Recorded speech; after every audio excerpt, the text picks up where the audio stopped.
Before Joe meets me up on top, he first leans up a straight 2x4 here on the gable end. We nail it on edge against the end near the center of the building. We'll use this stick to help plumb up the rafter frame. The next thing is to haul up a couple of pieces of long straight 2x8 ridge stock. Notice that we nailed down a wide plywood walkway. Now we're hauling up the rafters. So we don't bury the ridge, we only pull each rafter part way. Now it's important to watch your step. Make sure you have solid footing.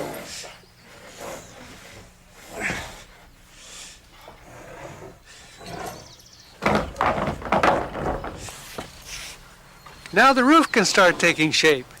This is the rake rafter with the lookout notches cut in it.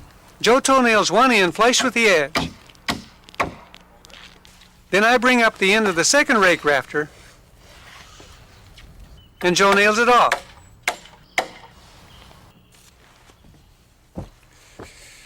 Now we come down to the end of our first piece of ridge and we set another pair of common rafters.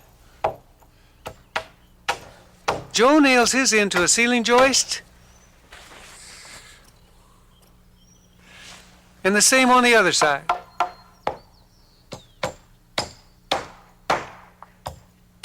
Then we slip the ridge between the pairs. Up we go.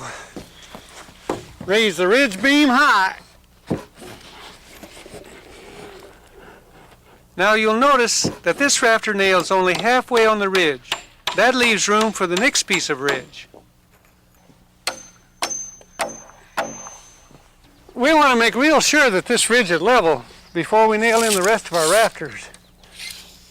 Here we got 62 1/4. We can make sure it's level by just hooking our tape on that joist, the bottom of the joist, and measuring up under this ridge. Here we got 62 3/4. Now that means this ridge on this end is a 1/2 inch high, so we got to drop it a little bit. We're going to do that by coming down here to the low end.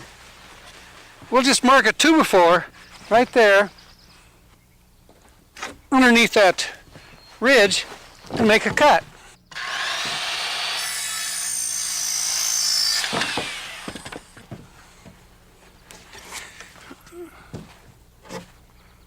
We'll just tack this one in here temporarily.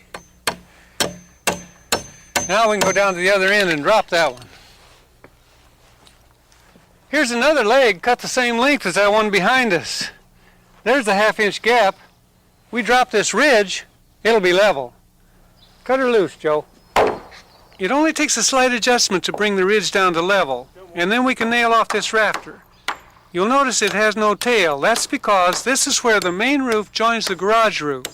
We call a rafter without a tail a mule.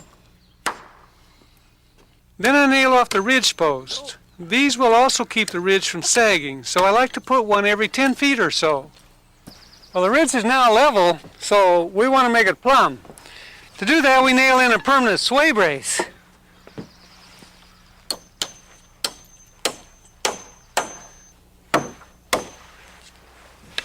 Now, to make this ridge plumb, all we have to do is move the rafter over till it barely touches this long straight edge.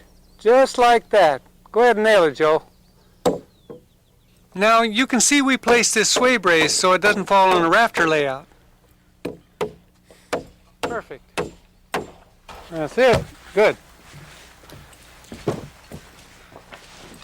Here we go. Working efficiently means we set all of our ridge before going back and nailing off the remaining rafters.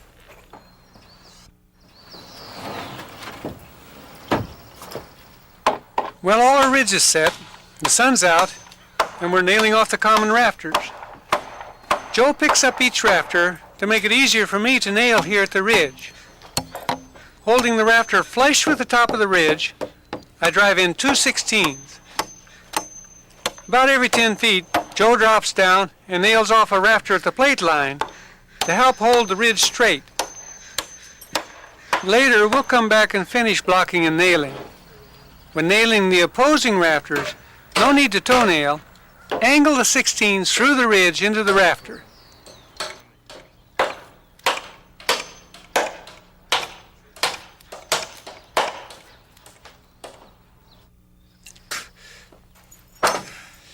We're nailing off the rafters at the plate now, and here's how it goes.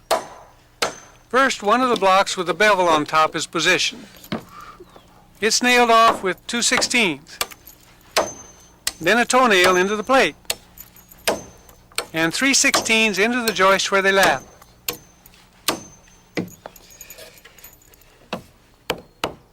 Then 2 nails to hold the back end of the block.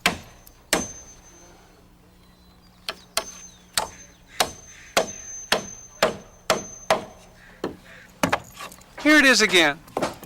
The block is placed, snug up the rafter, toenail into the plate, nail off the block, and nail the lap.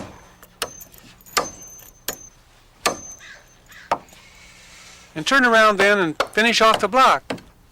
That's the code, and that's the way it goes all the way down.